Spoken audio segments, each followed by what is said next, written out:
مرکزی مجلس شورا نے جمعیت علماء اسلام کے ساتھ سیاسی جماعتوں کے روابط کا جائزہ لیا۔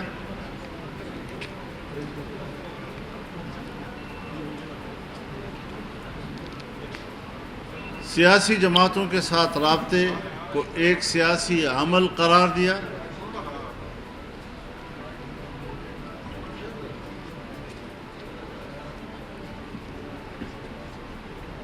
حکومت کی طرف سے جو رابطے ہوئے ہیں اس پر مجلس شورا نے بڑی وضاحت کے ساتھ یہ بات کہہ دی کہ حکومت میں اتنا خم نہیں ہے کہ وہ ہماری شکایات کا یا ازالہ کر سکے یا نقصانات کی تلافی کر سکے۔ معاملہ بڑا سنجیدہ ہے۔ یہ مسئلہ کوئی ایک سیاسی جماعت کو منانے یا راضی کرنے کا نہیں، ایک مستقل سیاسی مسئلہ ہے ملک کا، جس پر جمعیت علماء اسلام نے ایک موقف اختیار کیا ہے، اور جمعیت علماء اسلام ایک فریق کی حیثیت رکھتی ہے۔ جب تک اصولی معاملات پر اتفاق نہیں ہو جاتا اور شفاف انتخابات کی ضمانت مہیا نہیں کی جاتی، منانے اور راضی کرنے کے الفاظ کا کیا معنی ہے؟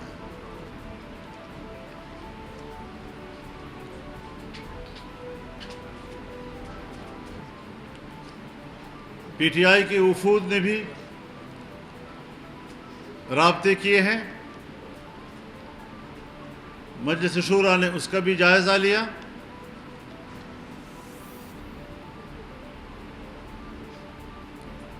مرکزی مجلس شورا کی رائے میں پی ٹی آئی کے خلاف 10-12 سال قبل سے ہمارا موقف اور اس حوالے سے ہمارے تحفظات بہت سنجیدہ ہیں۔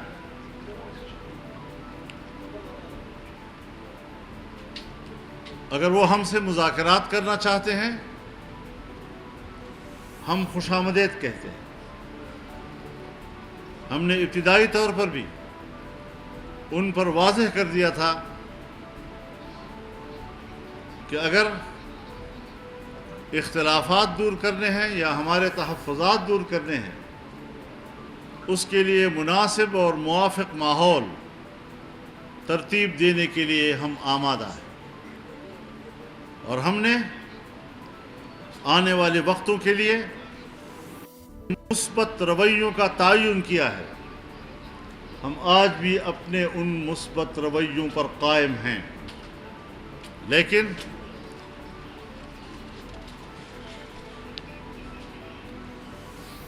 یہ بات سمجھنے کی ہے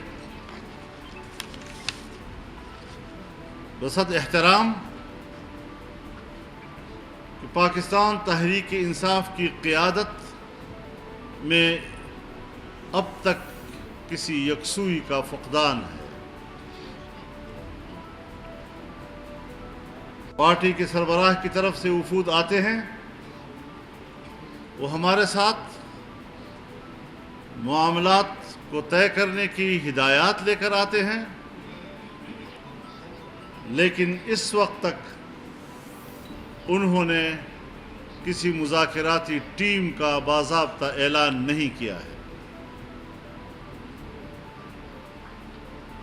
دوسری طرف سنی اتحاد کونسل کے سربراہ، جن کا میں دل سے احترام کرتا ہوں، انہوں نے کل ہی بیان دیا ہے کہ جمعیت علماء اسلام کے ساتھ اتحاد نہیں ہو سکتا۔ اب یہ دو بالکل متوازی اور متصادم قسم کی آراء،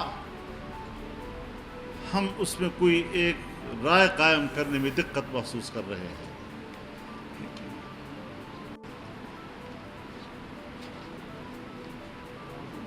تاہم ایک بہتر سیاسی ماحول تشکیل دینے میں ہمیں کوئی ہچکچاہٹ نہیں ہے۔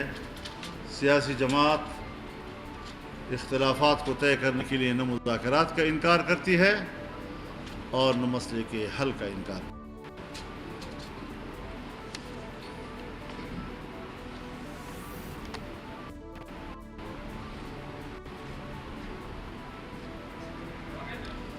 مرکزی مجلس شورا نے اپنے اس موقف کا بھی اعادہ کیا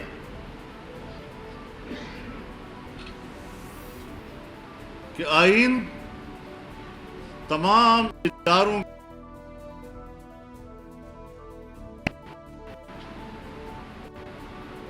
بشمول افواج پاکستان کے تمام ادارے اپنے دائرۂ کار سے وابستہ ہو جائیں، ملک اور قوم کے لیے اپنا کردار جو آئین متعین کرتا ہے ادا کرتے رہیں، ملک کی شانہ بشانہ کھڑی ہے، فوج کے ساتھ کھڑی ہے، لیکن سیاسی معاملات میں مداخلت خود ان کے اپنے حلف کی بھی نفی کرتا ہے اور آئینی تقاضوں سے متصادم ہے، جسے ہم تسلیم کرنے کے لیے تیار نہیں ہو سکتے۔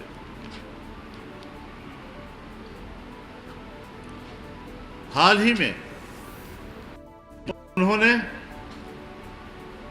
عزم استحکام کے عنوان سے آپریشن کا اعلان کیا ہے، وہاں بھی یکسوئی نہیں پائی جا رہی۔ یقیناً عوام کے ذہن میں 2001 سے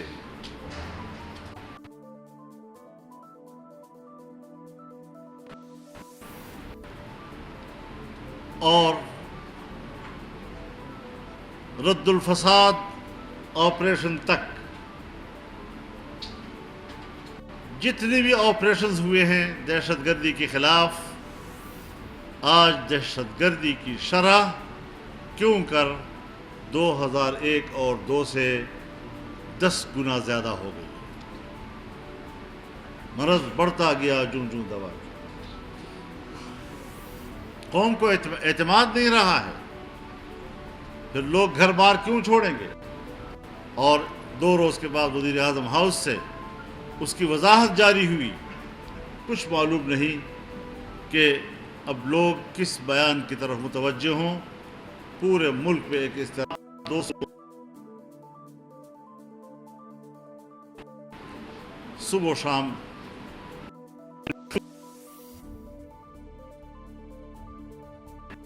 گھر سے باہر نکلتے ہیں، یقین نہیں ہوتا کہ ہم گھر واپس صحیح سلامت لوٹ سکیں گے یا نہیں۔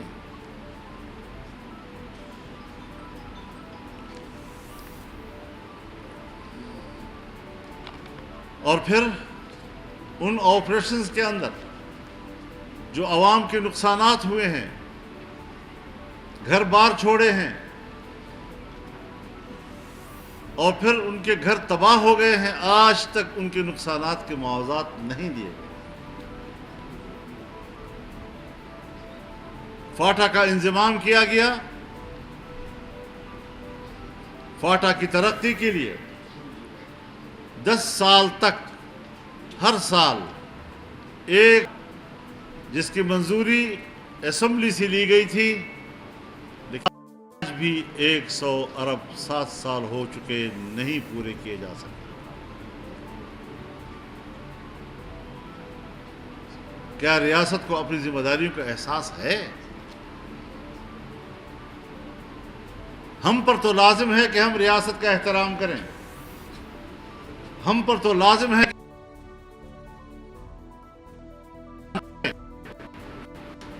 لیکن کب ان کو اپنی ذمہ داریوں کا احساس آئے گا؟ کب وہ ریاست کے اندر رہنے والے عوام کی آرزوؤں کو پورا کر سکیں گے؟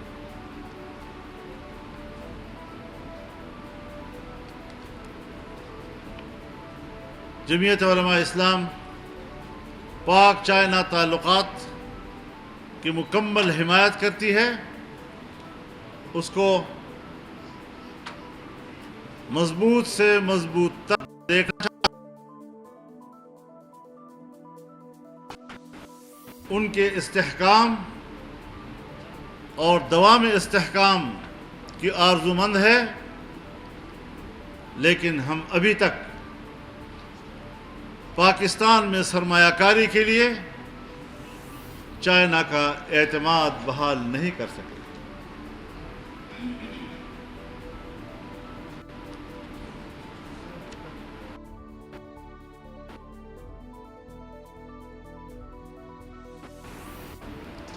امریکی ایوان نمائندگان نے پاکستان کے 8 فروری کے الیکشن کے حوالے سے اس الیکشن کو بوجوہ مشکوک قرار دیا ہے۔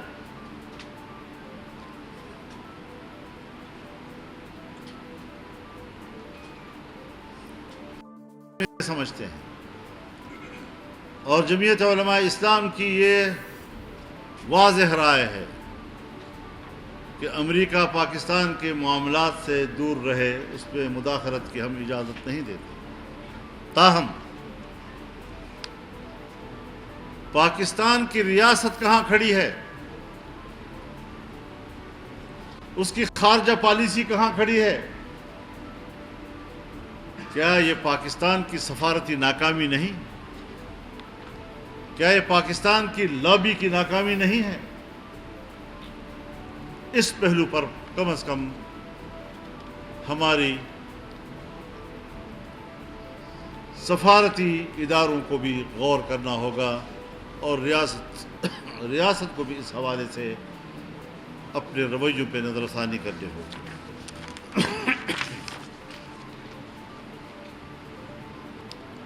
مرکزی مجلس شورا نے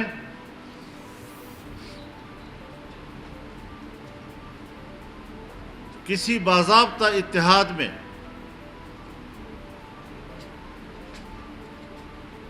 جانے کا انتظار کیے بغیر اپنے پلیٹ فارم سے جدوجہد جاری رکھنے کا فیصلہ کیا ہے۔ البتہ رابطوں کے عمل کو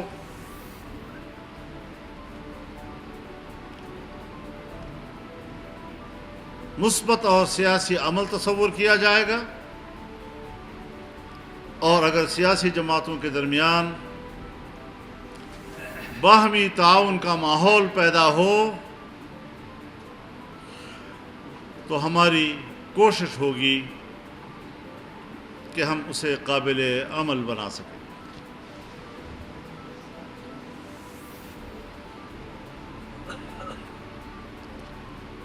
کہا گیا کہ ہم افغانستان کے اندر جا کر حملے کریں گے، یہ کوئی نئی بات تو نہیں ہے۔ تم نے 9/11 کے فوراً بعد پاکستان کے اندر امریکیوں کو ہوائی اڈے دیے، تم نے اپنی فضائیں امریکیوں کے حوالے کی، 20 سال تک تم نے پاکستان کے ہوائی اڈوں سے امریکی جہازوں کو اڑنے کی اجازت اور اپنی فضاؤں سے گزر کر افغانستان میں بمباریوں کی اجازت دی۔ 20 سال تک افغانستان پر آپ کی سرزمین سے بمباریاں ہوتی رہیں، وہ نظر نہیں آ رہی۔ آج دہشت گردی کے عنوان سے پھر ایک بھڑک مارنے کی کوشش کر رہے ہو کہ ہم افغانستان میں جا کر کارروائی کریں گے، تو درون درج کر دی کہ بیرون خانہ آئی۔ پاکستان کی دہشت گردی کو روکنے اور اس کے خاتمے میں تو تم ناکام ہو چکے ہو، اب جاتے ہو اپنی ناکامی پر پردہ ڈالنے کے لیے افغانستان میں حملوں کی بات کرتے ہو۔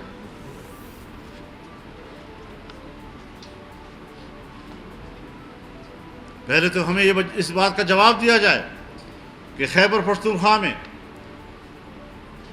حکومتی فنڈز کے سے جاری ہونے والے پروجیکٹس، کیا ان کے فنڈز کا 10% دہشت گردوں کو ادا نہیں کیا جاتا؟ ریاست سے شہری کو سوال کرنے کا حق ہے کہ یہ تم دہشت گردوں کے معاون ہو یا دہشت گردوں کے مقابلے میں بے بس ہو۔ ہم ریاست کے لیے فکر مند ہیں، ہمیں ان طفل تسلیوں سے تسلیاں دینے کی کوشش نہ کی جائے۔ سنجیدہ گفتگو کی جائے، ہم معاملات کو آپ سے بہتر جانتے ہیں۔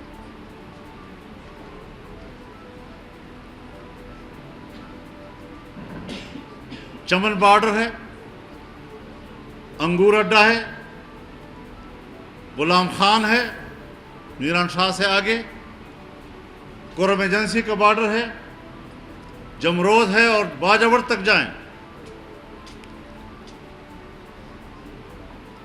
وہاں پر بارڈر پر آباد پاکستانی آبادیوں پر وہ قدغنیں لگائی جا رہی ہیں کہ دنیا کے کسی ملک میں اس قسم کی قدغنیں نہیں ہیں۔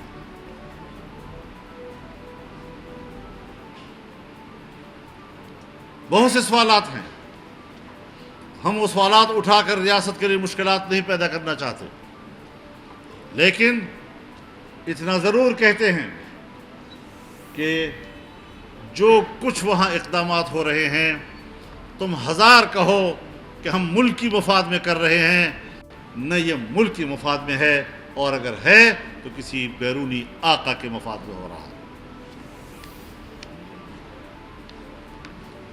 سوائے مقامی لوگوں کے معاشی قتل کے اس کا اور کوئی نتیجہ سامنے نہیں آ رہا ہے۔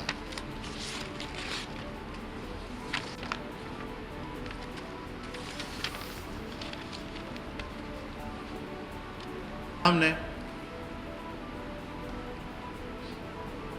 5 اگست کو جس روز انڈیا نے کشمیر پر قبضہ کیا اور اپنے آئین کے آرٹیکل 370 کو حذف کر کے کشمیر کی مستقل حیثیت کا خاتمہ کیا، ہم پورے ملک میں یوم سیاہ منائیں۔ جمعیت علماء اسلام نے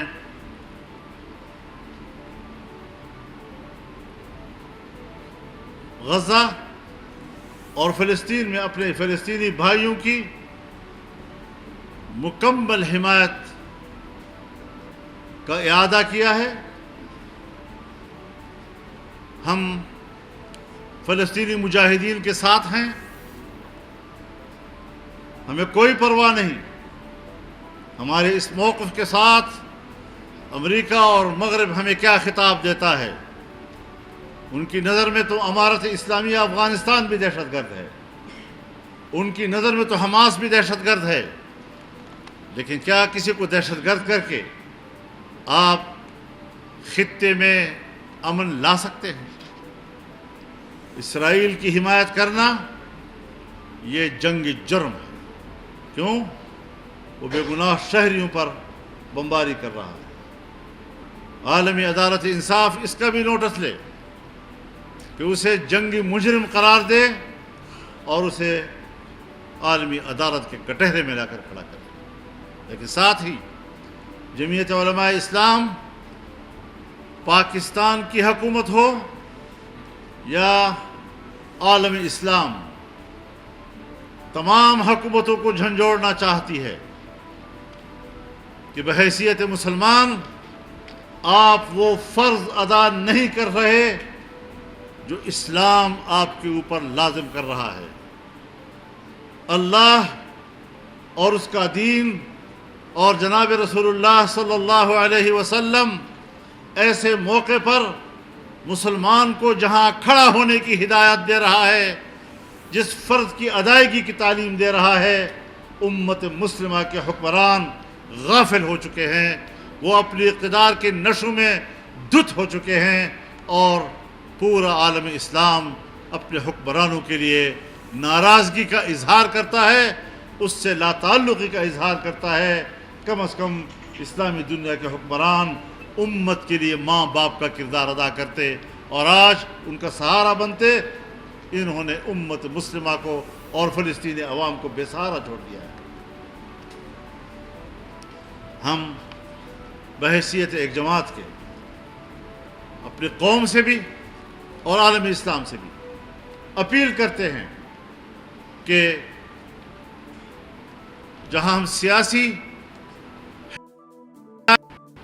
جہاں ہم اخلاقی حمایت کریں گے، وہاں اس وقت ان حالات میں ان کی مالی مدد کرنا سب پر واجب ہے، بھرپور مالی مدد سے ان کو نوازا جائے تاکہ مشکل دن وہ آسانی سے گزار سکیں، ان بچوں کو کچھ کھلا سکیں، کسی کا علاج کر سکیں۔ نہ وہاں غذا کے لیے کچھ ہے، نہ وہاں دوا کے لیے کچھ ہے، اور ہم نے ان کو صہیونی درندوں کے رحم و کرم پہ چھوڑ دیا۔ کبھی امت مسلمہ کی تاریخ میں ایسا نہیں ہوا، لیکن آج امت مسلمہ کے حکمران جو تاریخ رقم کر رہے ہیں، آنے والی نسلیں ان کے بارے میں کیا کہیں گی اس کا اندازہ لگا لینا چاہیے۔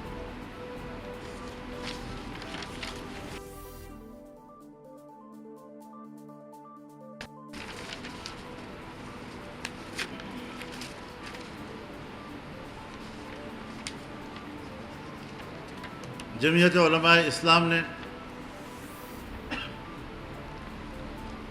7 ستمبر کو یہ بات ملحوظ نظر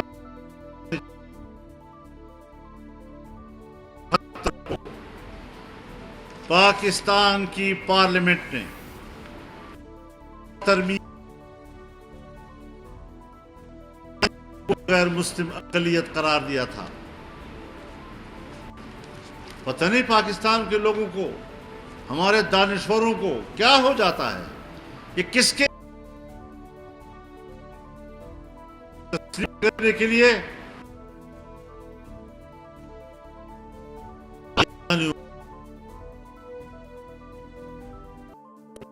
کوئی نہیں جانتا۔ ہم انسانی حقوق کا احترام کرتے ہیں، لیکن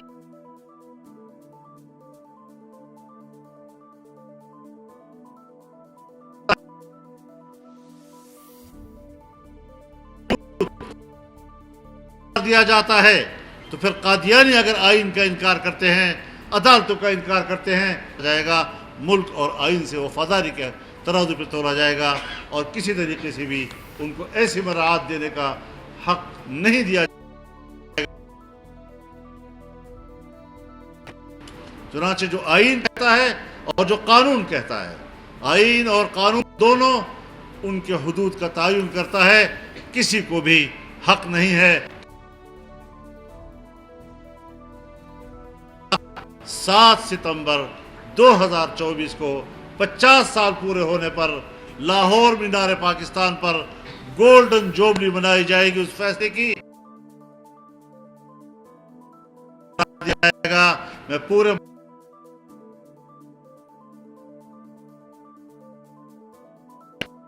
اور ان کی نچلی سطح کی تنظیموں سے یہ اپیل کروں گا، ان کو ہدایات بھی دوں گا کہ وہ لوگوں کو اٹھائیں، یہاں اس کانفرنس میں اور اس یوم الفتح میں اور گولڈن جوبلی میں شرکت کے لیے ان کو آمادہ کرے۔ انشاءاللہ مسلمانان پاکستان اس قادیانی نواز لابی کی کمر توڑ کر رکھ دیں گے۔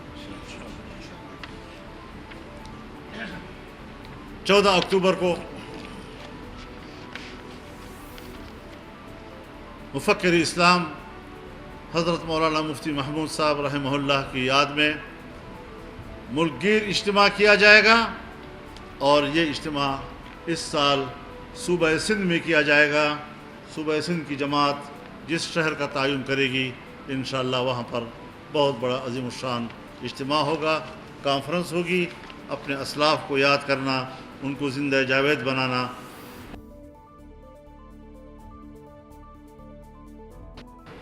تاجروں نے جس ہڑتال کی اپیل کی ہے، جمعیت علماء اسلام بجلی، گیس، ٹیکسز اور مہنگائی کے خلاف ان کے ہڑتال کی بھرپور حمایت کرتی ہے۔ بہت بہت شکریہ آپ حضرات۔ مولانا صاحب ایک سوال پوچھوں اگر اجازت دیں؟ کیا اس وقت آپ ایک گزارش میں کروں، یہ جو شورا کے فیصلے میں نے سنائے ہیں، اگر اسی کے اندر سوال ہو تو کوئی بات نہیں ہے۔ کیا شورا نے اس ضرورت کو بھی محسوس کیا ہے کہ ملک کی معیشت کو بہتر کیا جائے یا پہلے انتخابات کروائے جائیں؟ میرے خیال میں ہم نے تو بجٹ کو بھی مسترد کر دیا ہے۔ یہ بجٹ بھی ایسا بجٹ نہیں ہے کہ جس میں قوم کے لیے کچھ ہو۔ یہ IMF کا بنایا ہوا اور خود وزیر اعظم نے اعتراف کیا اس کا. ہم تو پہلے سے کہتے رہے ہیں.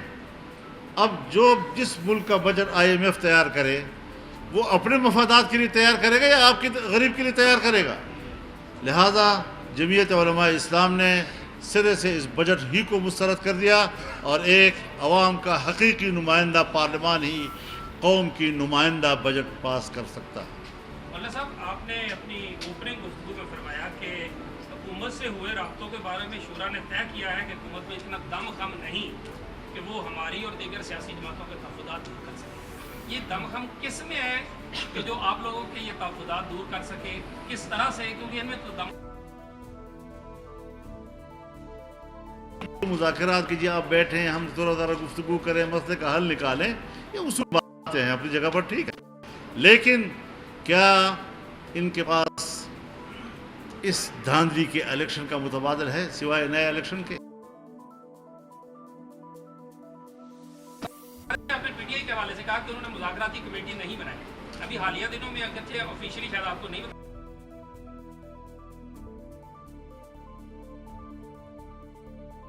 بنانے کو تیار ہے، اور کیا کسی ریٹرن چارٹر کے اوپر جو ہے وہ ہو سکتا ہے؟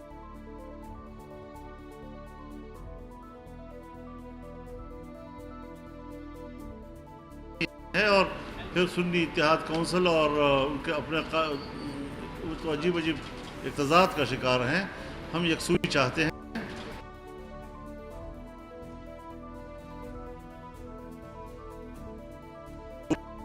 تو بہت اچھا انداز سے ہم اور آگے بڑھ سکتے ہیں اور انہوں نے سے اتفاق کیا ہے.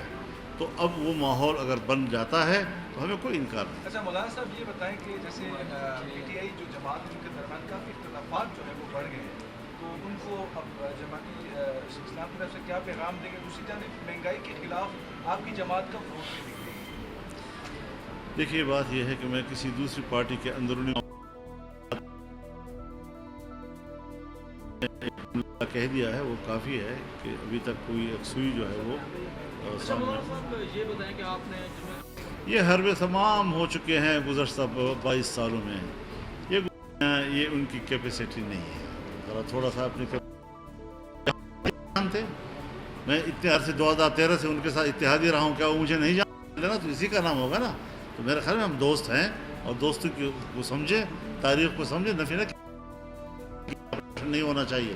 جو تمہاری حکمت عملی ہے وہ غلط ہے اور ثابت ہوا یا نہیں بھی نکالیں. آپ بتائیں 10-15 کہ ہم کس مقصد کے لیے کام کر رہے ہیں؟